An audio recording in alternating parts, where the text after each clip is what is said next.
All right, welcome to episode 5 of Wyld Farm Family Fun.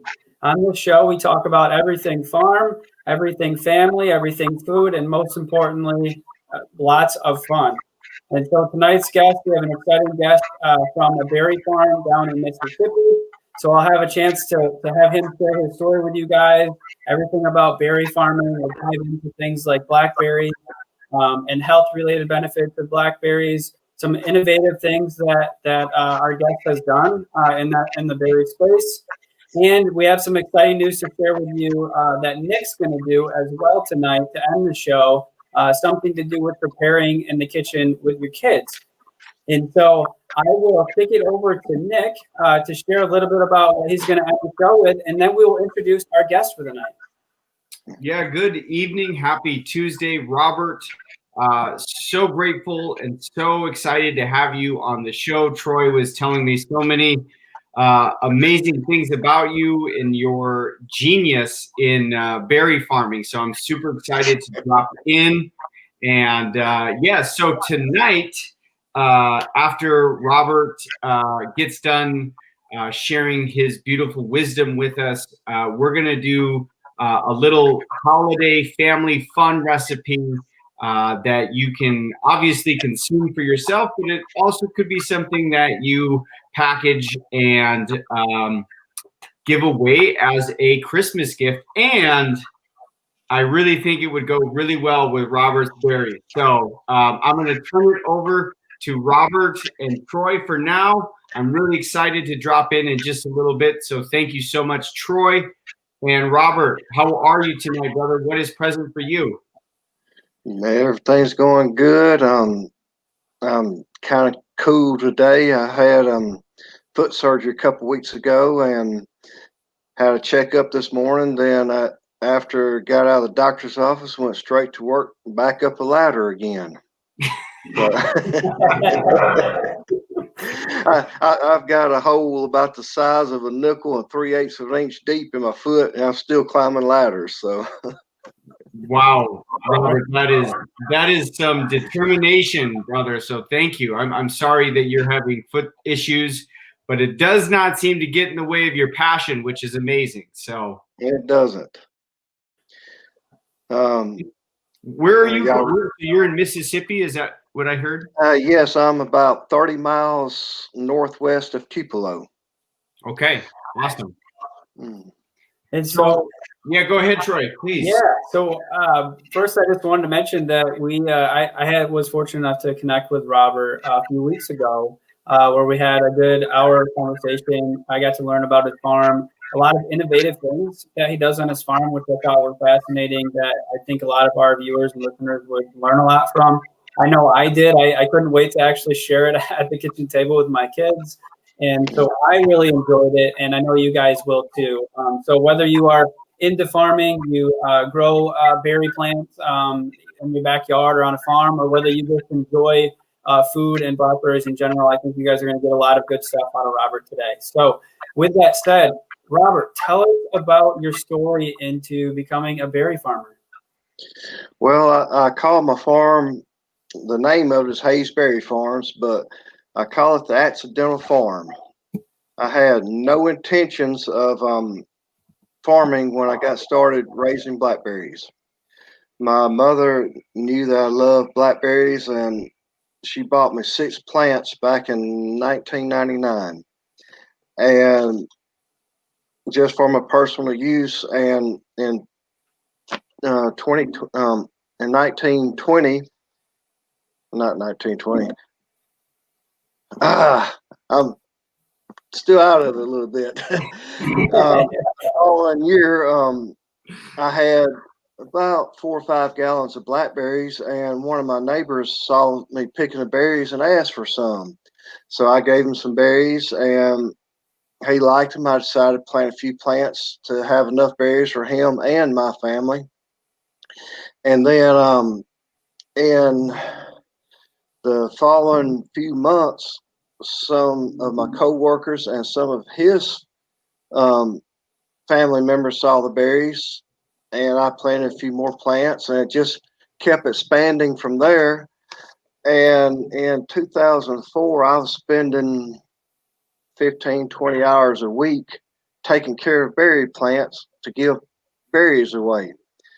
And I let everybody know in 2004 that the following year I was going to start selling berries because it's too time consuming for me within construction and all that to take care of the plants and not make any money off of them.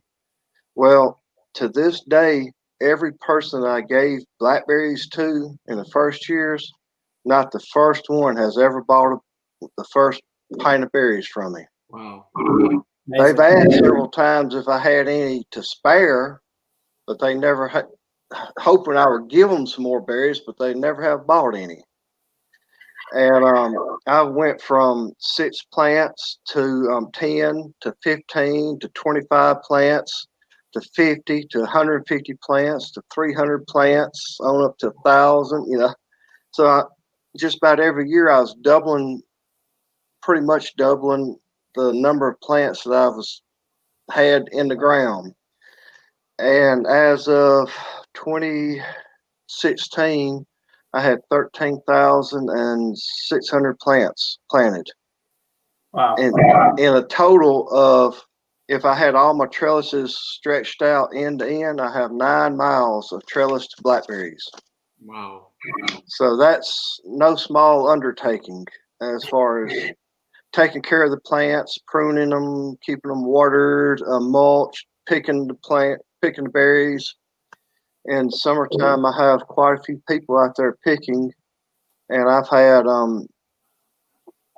several farmers markets. I had an investor come on in 2014, and he had several farmers markets that he was going to. So he got my berries, started carrying them to his markets since he was a partner of mine at that time. And then I at one time I was going to 19 different farmers markets. Wow. And I sold to 40 restaurants, 4 bakeries, 4 fruit stands. I have a U-pick operation on part of the farm, and I do a lot of things, not just berry related, but a lot of tourism events on the farm every year. I'll have tours on my blackberry part, and while the people on the tours, they can taste each of the berries are getting ripe at the time, and part of the package is their favorite berry that they tasted. They can pick 1 quart of berries at no extra cost. Well, I do that in hopes, most people will want more than 1 quart of berries. They have to buy everything else over that quart, so that's a promotion for me, as well as I charge $10 per person for them to tour the farm. And I do honeybee lectures and seminars, tell them about how to raise bees, how they pollinate the crops, and they're able to taste some fresh honey that was pulled out of the comb that morning while they were there. And of course they get to buy jars of honey at the end of the tour. And over the years, I have created 6 different blackberry varieties of my own on the farm. Wow. And on my farm, I now have 26, maybe 27 different varieties of blackberries, and every variety has its unique characteristics. Some are better for eating fresh, some better for pies, jellies, some better for wines. Some freeze better and when thaw out, keep the shape. Most fruits, when you freeze them, they swell up, they burst, and they get all mushy and all. Well, like the Triple Crown, it's a medium-sized berry, don't have quite as much juice as some of the other berries, so it freezes better and retains its shape better. Every variety of berries starts producing for 4 to 6 weeks, and that's its producing cycle each year, and every variety starts getting ripe at a different time. So my first variety will start getting ripe around May the 19th to May the 20th. And by the time it's a week and a half to 2 weeks into its harvest season, my second variety starts getting ripe, and then the third, and they just overlap like that. So I have a never-ending harvest season from end of May to mid-September most years.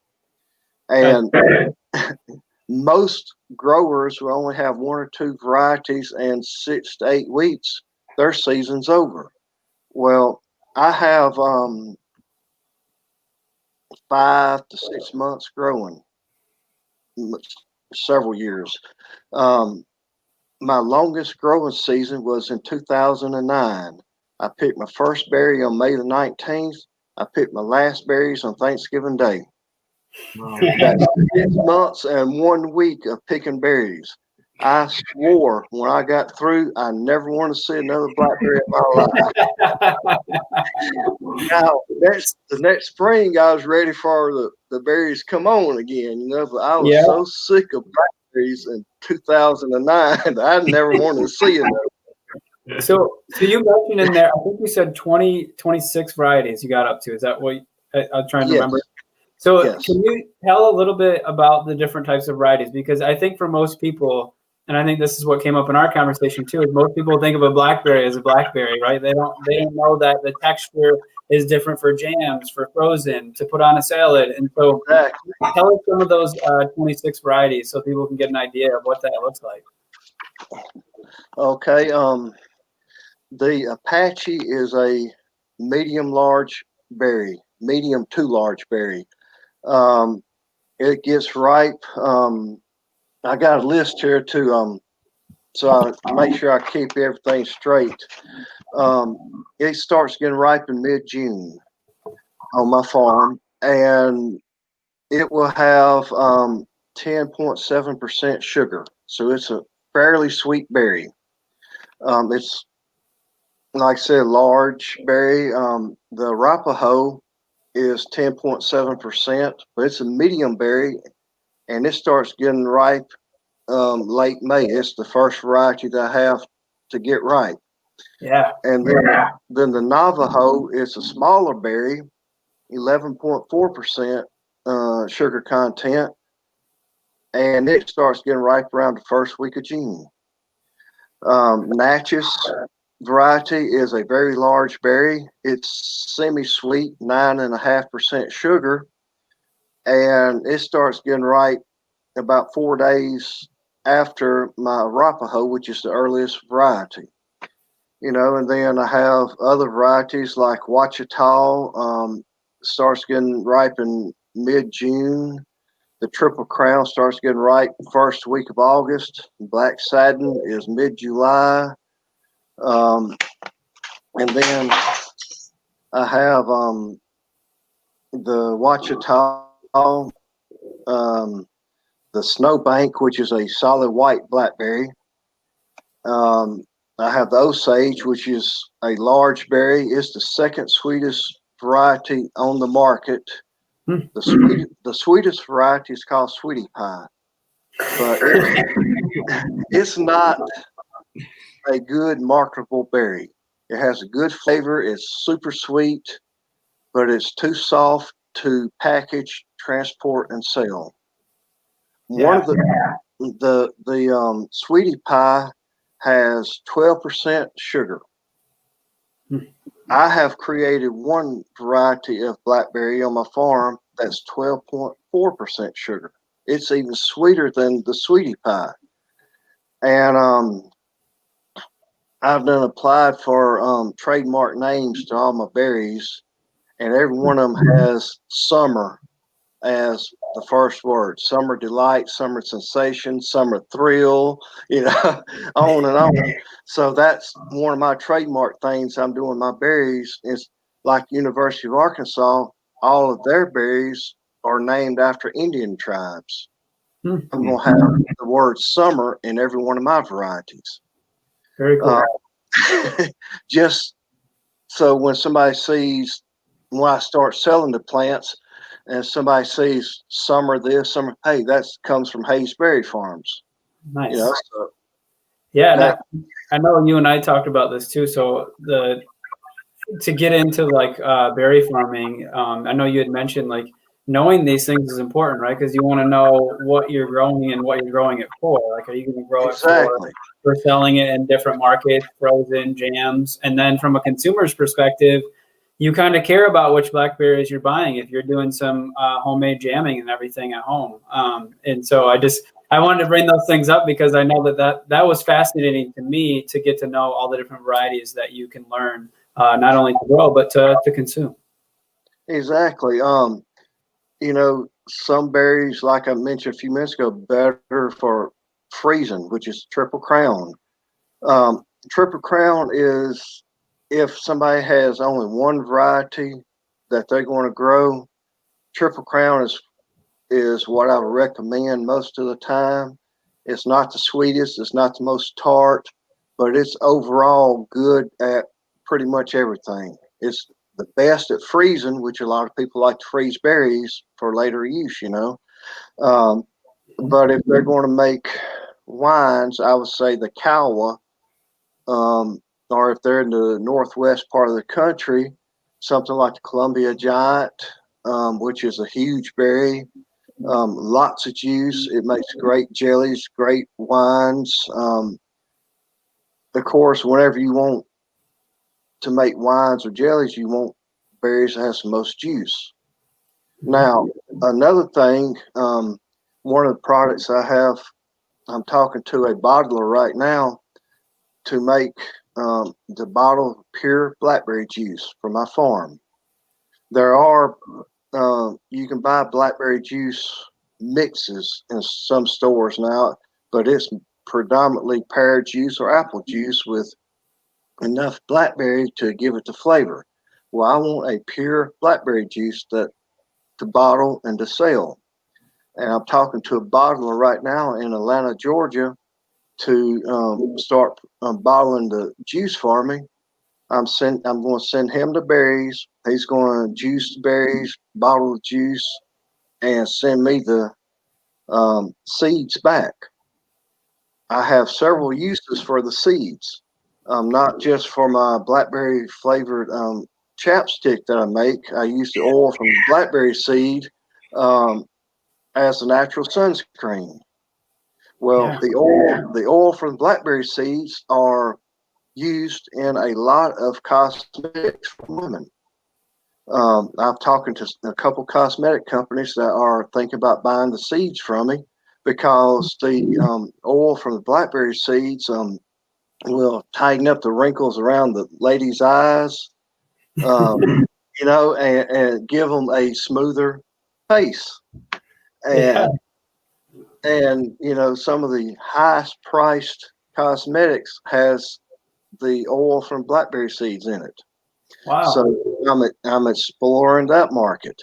Besides my use of my chapsticks, I have created a blackberry barbecue sauce, and I'm talking to a bottler in Memphis, Tennessee, about bottling it for me. Using my recipe and my berries, and get the rest of the ingredients, bottle it, you know, and I pay per case price for it. I'm going to start making a lemon flavored chapstick this year because I've got a couple lemon trees and got some lemons, you know. So everything that I sell from the farm comes from the farm. Yeah. You know, the chapstick, the only two things that are not from a farm is the organic coconut oil and the vitamin E. Everything else is from the farm. My beeswax, my flavoring, everything. That's and you have a question, Nick. I do, Robert. Well, I can just tell in your complexion that you're using your blackberry cosmetics to keep yourself looking really really young and really pretty. So that's really cool. Well, I have a lot of things going on my farm tours. I'll have a little bit of cotton that I grow, not just white cotton, but have brown and green cotton because I have a couple florists that want to use the colored cottons in their floral arrangements. Well, when I have kids out to the farm, I will let them pick one or two bowls of cotton to see and bring home with them, and they can see where their cotton shirts and cotton pants are coming from originally. That's You know, awesome. and this year I'm going to plant maybe a 50 by 200 area of soybeans where the kids can come out, they can see soybeans. Well, so many food products have soybeans in it. I'll have a list of what has soybeans in it. They'll say, well, this is what it's made from. And another thing that I'm coming up with is I've done it before in the past. In the last couple of years, I haven't, but this year I'm going to start again. Is I'm making what I call survivor shelters, but it's from the Native Americans in this area.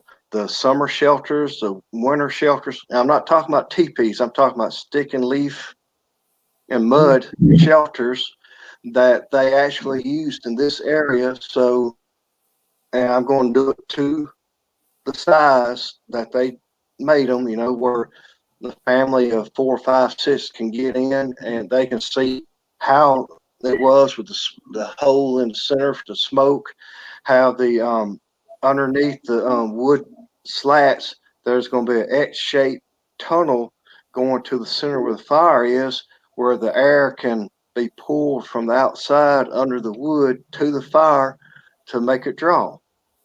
Just a lot of things like this I have on the farm. Incredible. Show.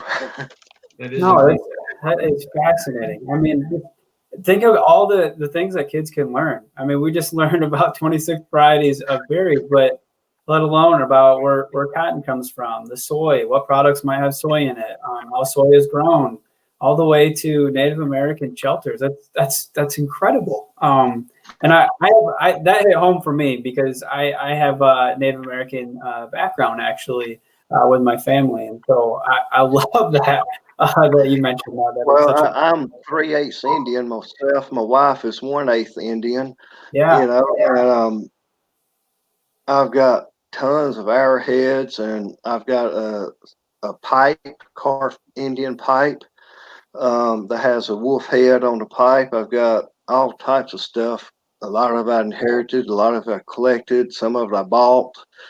Um, so I try to make my farm tours where they will last the whole day, not just on the Yes. berries, and I want everything to be a learning experience, educational, you Yes. know, and for like my high school pickers, high school workers in general, um, we have several local high schools that have a science ag program in the school. And whenever they come out at the end of the year to take the farm tours and all with the class, I have a sign up sheet. So anybody that wants to work on the farm, put their name and phone number and address down. I can get in touch with them as I need them. Now, one of the schools that I'm affiliated with, every student in their science ag class, if they work all summer on the farm, the first 9 weeks that they come back to school the following year, they get an automatic A because they've actually put into practice not only what they learned in class, but also learning real hand farm experience that they can apply later on because they're already interested in the agriculture business to be in the science ag classes. Yeah. So that gives them a jump start on later on going to college and after college as for real world working experience on the farm. and knowing where their food comes from. I mean, that was one of the reasons we started Farm Ridge, was because many people or many families can sit around a dinner table today and not tell you where their food comes from, or whether you get it at a large retail store or grocery store, they have no idea. And so that's a beautiful establishment of a program you have there, because not only are you keeping kids inspired that are interested in ag, but also teaching them where food comes from so they can go out there in the world and help return the favor to also help teach where food comes from, and keep that journey going. So that is beautiful, Robert. And one thing I'm going to start doing on all the high school kids and even adults, the high school kids, every year they work for me. Like high school kids work 4 years. Every year they will receive $100 scholarship for up to 4 years of college. They'll get $100 per year of college for every year that they worked on my farm.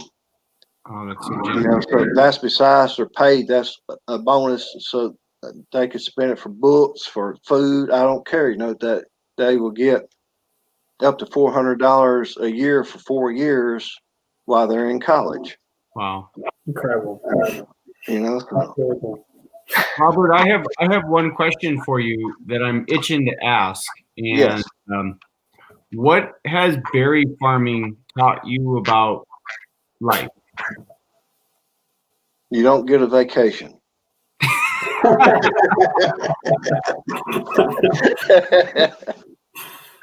Now, I've done seminars and lectures like at the Mississippi Fruit and Vegetable Growers Association, the Southeast Regional Conference over in Savannah, Georgia. I've spoken in Arkansas, at Fayetteville, Arkansas, and all over Tennessee and all that. And every time I speak about blackberries and growing berries and all that, I tell people, first thing, if you have kids, forget vacations.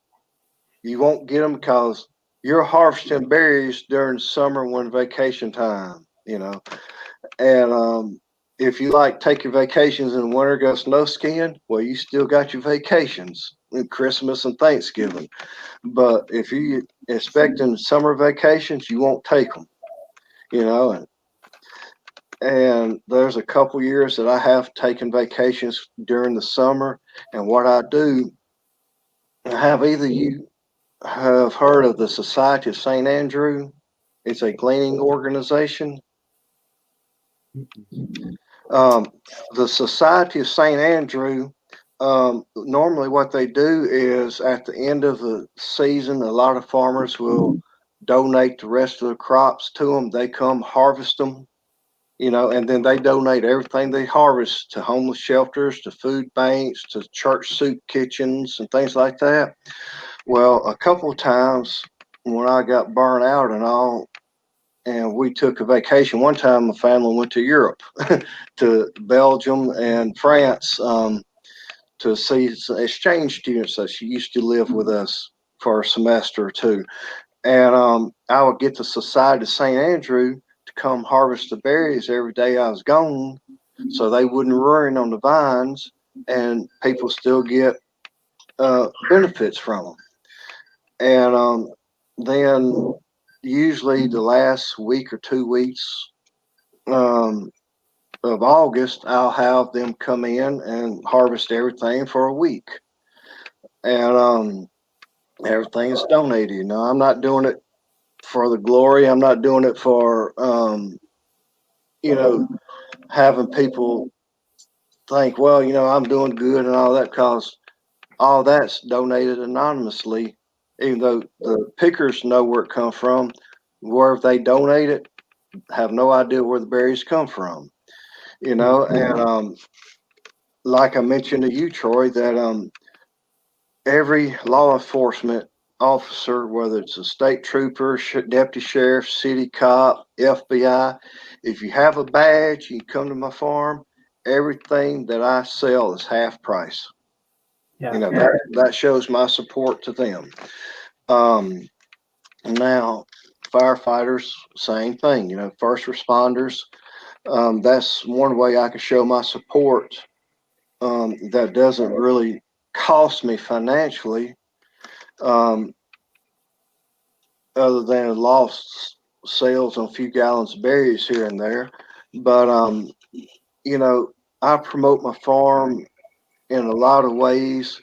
Anybody that comes to my farm and buys 5 gallons of berries from my farm stand, anything that I have getting ripe on the farm, tomatoes, okra, squash, you name it, they can pick 1 gallon free when they buy 5 gallons of blackberries.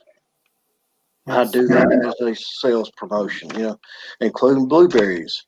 You know, I have 50, 55 blueberry bushes, but I don't sell any blueberries. It takes too long to pick them to sell them $10, $12 a gallon. You know, Yes. I end up paying my workers more than I would make off of them. So Yep. I use the blueberries primarily, you know, to promote the farm on everything else. Yes. Yeah. So this is a good lead into what we talked about last time too, because there's some good innovative things that you've done on the farm, some forward thinking things to help you leverage what you have on the farm, also to minimize pest control or anything like that. And so one thing that you talked to me about was hummingbirds. So Yeah. can you explain how hummingbirds actually come into play about helping on your berry farm? Yes, it goes all the way back to I was 10 or 11 years old. When I was a kid, I didn't hang around kids my age. I always hung around older kids and adults, and I listened. I was real shy, and I always listened. Yes. And I have a good memory. And I remember I was 10 or 11 years old. My mom, my grandmother, and my great grandmother was all together, and they were talking about hummingbirds. And I can't remember which one, but one of them made a comment about seeing a hummingbird catch some insects and bring it to its nest. And I guess I stored it in the back of my mind. And when I started raising berries, I started seeing, you know, thrips and aphids and fruit flies around. And I remembered that conversation. So I put up a few hummingbird feeders. And after a few weeks, I noticed that they were catching the insects off my berries. Um, in Mississippi, hummingbirds will have as many as 5 sets of young every summer, usually 2 young per litter. And the only thing the young can eat for first, almost up until they can fly, is insects. They have to have the protein to grow. Well, the only insects that hummingbirds can eat are thrips, aphids, and fruit flies. The three biggest pests on blackberries are thrips, aphids, and fruit flies. It had got to a point in 2014, I had 150 hummingbird feeders scattered out on 6 acres, and I'll have thousands of hummingbirds coming in all the time, you know, so I don't have a pest problem. That is an exceptional way of using the environment to manage the farm. That is incredible. It's incredible. I was telling Nick about that, and so I definitely wanted to get that story on the show tonight. That is genius, Robert. That is so awesome. Wow. I do a lot of work with the USDA in Poplarville, Mississippi, on the invasive fruit fly called the spotted winged Drosophila, and I share ideas with Dr. Blair Sampson on a regular basis. And about 3 or 4 years ago, I told him, I said, you know, the spotted winged Drosophila, the sweeter something is, the more they love it. So I have bought some stevia plants, a bunch of stevia seeds to plant, and I was going to grow stevia, crush it up, and put it in traps to lure the fruit fly to the traps to help try to keep them off of not just my farm, but several other farms that I'm consulting for.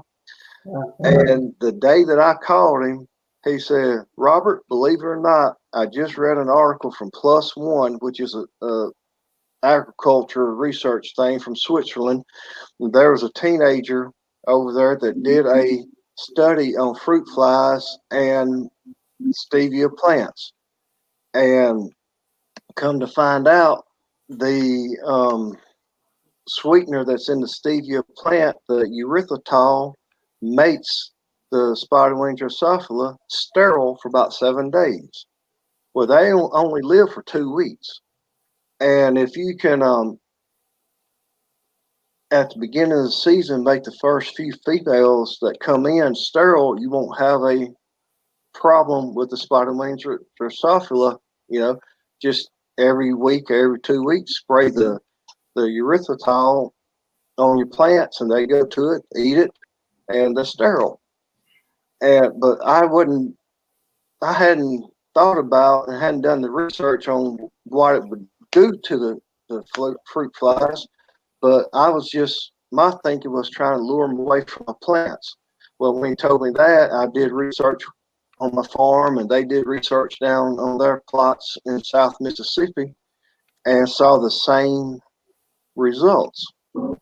And so I started promoting that, and now a lot of people are using the erythritol instead of poisons to control the fruit flies. Incredible. Really, really exciting. Thank you, Robert. So, and does that work for all berry plants? Pardon? Does that work for all berry plants too? That method works for all berry plants? Yes. The spiderwing Drosophila will attack any berries. They'll attack figs, peaches, apples, tomatoes, any fruit or vegetable that has a sugar content, Brix content, which most do. All of them do to a certain extent, but the sweeter the fruit or vegetable is, if it has a soft spot that they can get in and lay eggs in, they will. So, it's a problem not just for berry farmers, but for produce farmers also. Yes, that's incredible. And so what's awesome about that too, and I know I mentioned to you, Robert, is I'm hoping that there are a few berry farmers that are going to watch this. There's a couple that we work with, really close with, that would really benefit from that. And so I'm truly grateful that you share that information too, because there's a lot of education going on in this show, which not only are Nick and I consuming, but I'm hoping that a lot of people out there that are even growing berry plants in their backyard. I mean, even if they do a small garden with their family, Exactly. this is very, very good tips. Like I mentioned to you a couple weeks ago, I don't use any commercial fertilizers or insecticides. The only chemical I use is vinegar for weed control. Everything else is, natural.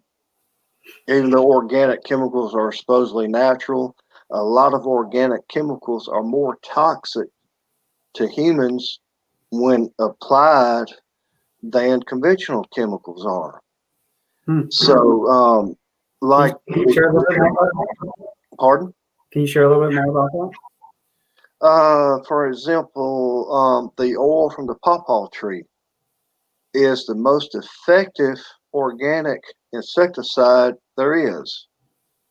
But it is so dangerous that a researcher at Michigan State University had a face shield on in the lab while he was using it, testing on plants to, see the results on insects.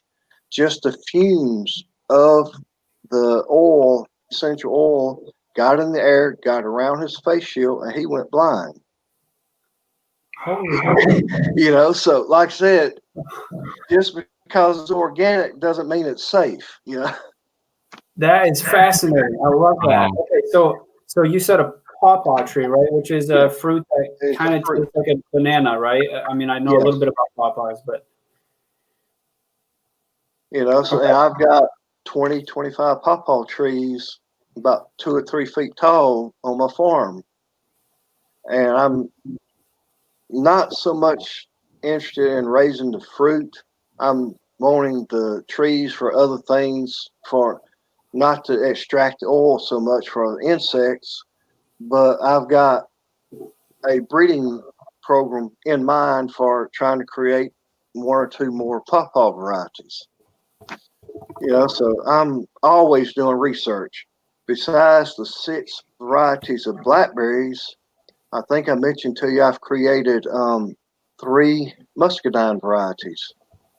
I have 2 purple muscadines, and I've created a bronze seedless muscadine grape that the skins are soft enough you can eat like table grapes. And it has a long shelf life up to 6 or 7 weeks, and they're still as fresh as just picked. Wow.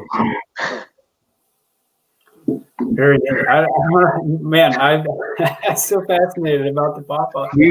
We may have to bring Robert back on the show because this guy is innovative and just full of wonderful surprises and insights and knowledge. Wow, Robert, I'm truly impressed with what you've accomplished and what you have going on. And you're like a Renaissance berry farmer. I love it. So that's awesome. Well, I guess you call it blackberry guru, Dr. John Clark at the University of Arkansas. His breeding program has created more varieties of blackberries than any other university. And about 4 years ago, I was over at Fayetteville, Arkansas, speaking in front of the North American Raspberry and Blackberry Growers Association. I spoke 3 times in 2 days.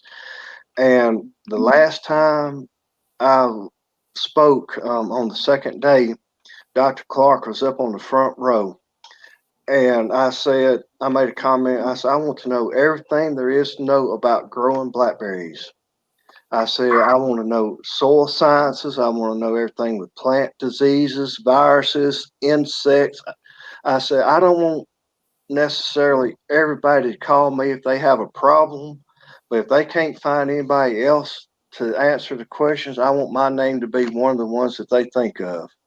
And Dr. Clark stood up right then and said, Robert, whether you realize it or not, you're already there.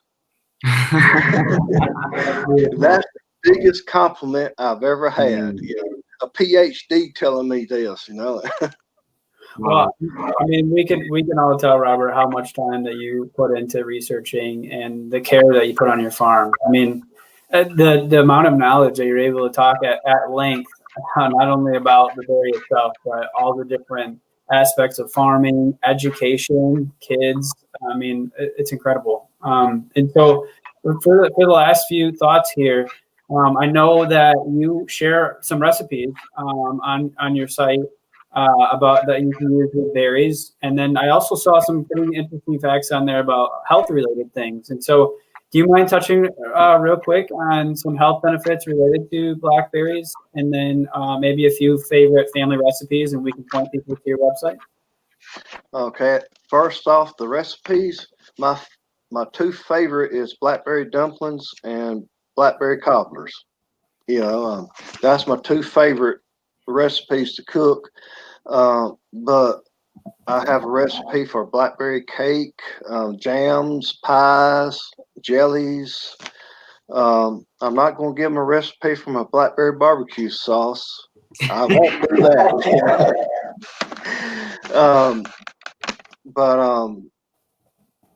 That's going to be trademark information there. If you want it, you can buy the sauce. Yeah, you got to protect yourself, Robert. Yes, absolutely, 100%.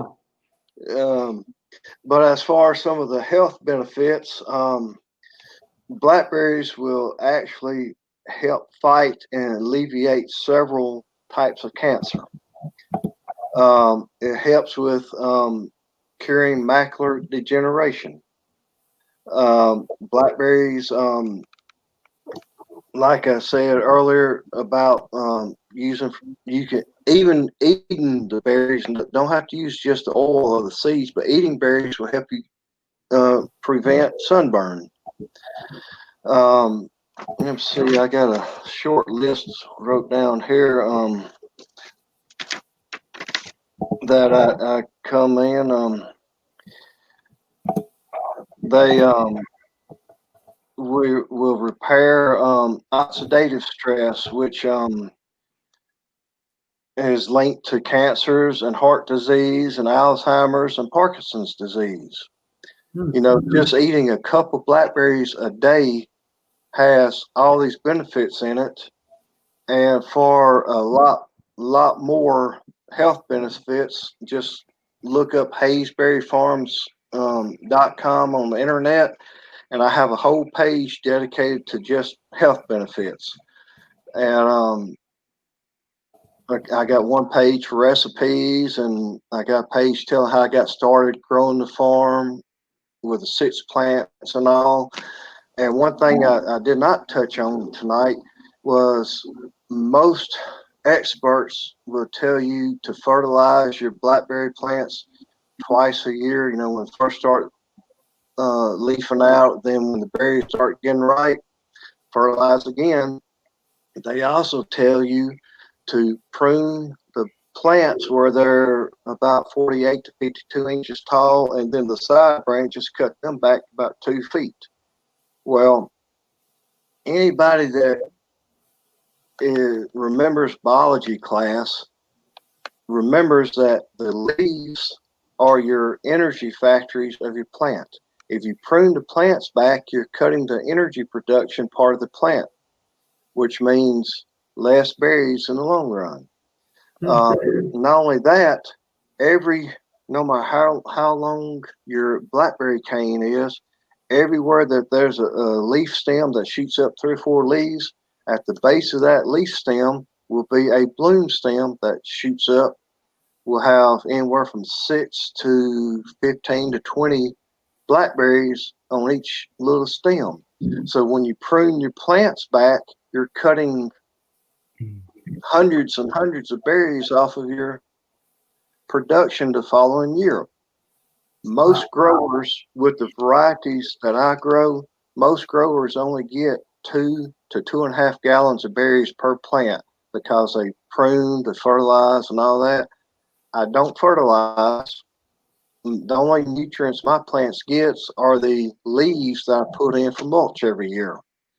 And I don't prune, and some of my vines will get up to 27 feet long. And I will have up to 8.5 gallons of berries per plant on some of my plant varieties that everybody else is only getting 2 gallons per plant from. Wow. You know? That's incredible. So as we're talking to Robert, I am also chatting in a few of these comments in the comment boxes so people can find them. But we also will publish some show notes and a few promotional things out there, because I think, like I said before, anybody that's truly interested in berries, whether you're consuming them or you're going to grow them, I mean, there is a ton of educational insights in this show packed in 40 minutes. So truly remarkable. Is there any last words that you'd like to share with the audience before we kick it over to Nick to end the show? We're going to invite you to stay on too if you're curious about Nick's granola recipe. Oh, yes. Oh, you just spoiled it, Troy. Come on. So, but is there any last words, Robert, that you have before I kick it over to Nick to take over? Only that if you're interested in growing blackberries, you know, they're a lot of work as far as watering, keeping the vines tied to trellises and all that. But other than that, they're one of the easiest to grow fruits there is. You know, least maintenance. You know, blueberries, you have to, you know, fruit trees, you have to prune certain ways for maximum production. Berries, as long as you keep them kind of tied up in a row, you're good to go. Great. That's helpful for families out there that are just looking to grow some plants here for their family. So excellent. Well, thank you so much, Robert. I know Nick and I have loved every single minute. I hope that you enjoyed being on the show too, and I know that I have. Well. I know I had a blast talking to you a few weeks ago, so I had no doubt that this show with you is going to be incredible and insightful for people. So we're really grateful to have you on. Please stay on if you're interested in next dish. And I'm going to go ahead now and kick it over to Nick to take it away here. All right. Well, hey, Robert, I just want everyone who's on the show just give you a hand for your amazing work out there in the world and just for showing so much knowledge with us and everybody watching. I can't believe anybody wouldn't walk away like being like, oh my God, that's like the most brilliant thing I've ever heard about. So thank you so much again. You're welcome. Thank you, Troy. And so, yeah, we're going to drop into a little family razzle dazzle granola. Okay, so this is a recipe that is really, really encouraged to be done with your family, your friends, or certainly your little ones, right? So it's really super simple. And you even get, while it's baking, you've got plenty of time to go out and play with your kids outside because it's going to be low and slow. So what we're going to need as far as equipment is just one big bowl. Okay, you're going to mix everything in this one big bowl. Okay, I've got everything measured out. Okay, so I'm going to start with 2 cups or 1 cup of walnuts, crushed walnuts, 2 cups of gluten-free oats, 1 cup of slivered almonds. I've got a cup of shredded coconut and a 1/2 cup of pumpkin seeds. I'm going to mix that around, get it good and mixed up. And now the fun part about this recipe is that it doesn't have to be walnuts. It doesn't have to be almonds. It can be a variety of different nuts out there. So don't hold yourself to the recipe here. Just pick your favorite nuts and go with it. And then what's going to happen here? Oh, we've got about can't forget the buckwheat. I've got about a 1/2 cup of buckwheat. And again, like the fun part of this is that like, hey, you and your kids can be measuring this. Like it can be kind of a fun math game. So there's all sorts of really fun components that you can throw into this. In addition to all of these ingredients, so we've got gluten-free oats, walnuts, almonds, pepitas, shredded coconut, and I've got a teaspoon of cinnamon, a pinch of sea salt. I'm going to add some almond extract as well. I really like almond extract for some reason. I don't know why, but it's really, really good. And then I'm going to add about, I don't know. I'm going to eyeball it, probably about a 1/2 cup of agave syrup. You could also use maple syrup. You could also use honey. And then I'm going to add just about a 1/2 cup of water as well to give it some moisture. And then what I'm going to do next is I'm going to mix all of this. This is the best part for your kids is that they get to mix the big bowl. That's the fun part, right? They want, let me mix the big bowl. Yeah, right? They might fight over and toss it around the kitchen, but that's all part of the fun.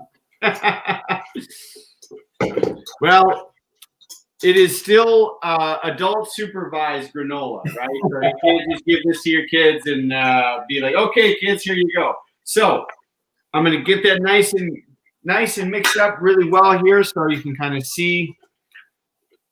I really like, the reason why I guess I made this is, why I like making this recipe is, well, first off, I just want to say I love supporting local businesses, and there's a lot of really wonderful granola companies out there that are local, probably here in Minneapolis.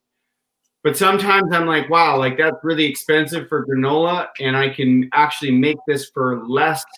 I could probably make double, if not triple, the amount for the price that I would buy in the package. So when you buy the raw ingredients and put it together yourself, you're actually yielding more and saving more money. Not to say that it's not good to support local businesses, but that just is sometimes present with me. Okay, so last thing, you're going to spray a little bit of oil onto a parchment-lined sheet tray, okay? Is the parchment paper necessary? Yes, it is. At least in my kitchen. Not necessarily, but it does help with keeping the granola from sticking onto the pan itself. So from here, what you're going to do, you're going to spread out that granola out onto the parchment lined sheet tray. Beautiful. Smells like almond extract, and I love that. Get a little bit of, use your fingers. This is the best part. If you're a kid, you get to touch it.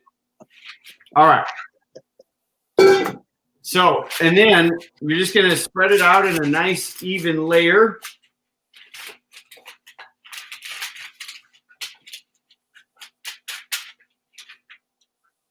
And you can obviously double or triple this recipe and really make a big yield of granola all in one shot. And you'd probably have so much left over that you might want to give it to Grandpa and Grandma for Christmas, right? Say, hey, Grandma and Grandpa, I made this for you. always love homemade gifts, right? One little thing you might want to do before you throw it in the oven, just give it a little taste check. What's the sweetness level? Cinnamon, a little salt, okay? So then the next thing you're going to do, like I said, it's low and slow. You're going to put it in at 250 for 25 minutes. At 25 minutes, you're just going to rotate the direction of the sheet tray and then put it back in for 25 minutes. And then after that 25 minutes, you're going to stir it up. So it's about a 75-minute process.